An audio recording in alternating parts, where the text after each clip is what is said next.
காணும் பொங்கலை ஒட்டி சென்னை அடுத்த கோவளம் கடற்கரைக்கு திரண்டு வந்துள்ள சுற்றுலா பயணிகள் உற்சாகமாக குளித்து வருகின்றனர். இது குறித்த கூடுதல் தகவல்களை செய்தியாளர் நந்தகோபால் வழங்கிட கேட்கலாம். நந்தகோபால் வணக்கம். காணும் பொங்கலை ஒட்டி கோவளம் கடற்கரைக்கு வருகை தந்திருக்கக்கூடிய சுற்றுலா பயணிகளுடைய எண்ணிக்கை எப்படி இருக்கிறது? ஒரு பக்கம் அவர்கள் அந்த கடலில் நீராடி மகிழ்ந்திருக்கக்கூடிய அதே வேளையில அவருடைய பாதுகாப்பை உறுதி செய்வதற்காக செய்யப்பட்டிருக்கக்கூடிய ஏற்பாடுகள் என்ன? விரிவா விவரிங்க. வணக்கம்.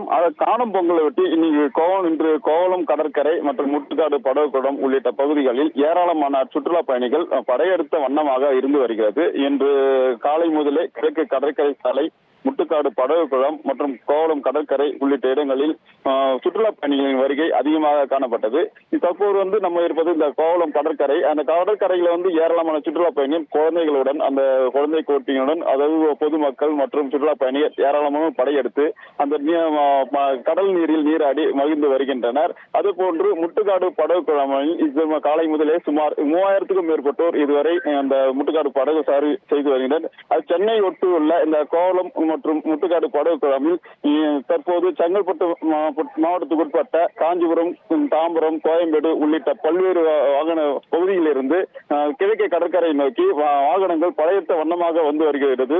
இந்நிலையில் கோவளம் முட்டுக்காடு பகுதியில் இந்த காணும் பொங்கல் தினத்தை ஒட்டி படகு சவாரி செய்யும் காட்சியும் நம்மால் காணப்படுது. இதுல மோட்டார் ஸ்கூட்டர் படகு, அப்புறம் துடுப்பு படகு, அதிவேக மோட்டார் ஸ்கூட்டர் படகு, அப்புறம் விசைப்படகு உள்ளிட்ட பல்வேறு படகுகளில் சுற்றுலா பயணிகள் படையெடுத்து அதனுடைய சுற்றுலா பயணிகள் படகு சவாரி செய்து வருகின்றனர். இதே போல கிழக்கு கடற்கரை சாலையில் ஓரம் அந்த மதிய நேரத்தில் அமர்ந்து அந்த வாகனங்களை சாலையாக நிறுத்திவிட்டு அந்த மரத்தடியில் நின்று அந்த உணவு அருந்திவிட்டு மீண்டும் அந்த கலையில் குடிக்கும் நிகழ்வு காணப்படுது. இது குறித்து இந்த பாதுகாப்பு குறித்து சென்னை தாம்பரம் மாநகர காவல் ஆணையர் உத்தரவின் பேரில் கேளம்பாக்கம் போலீசார் ஒரு 100க்கும் மேற்பட்டோர் இந்த பகுதியில் பாதுகாப்பு பணியில் ஈடுபட்டு வருகின்றனர்.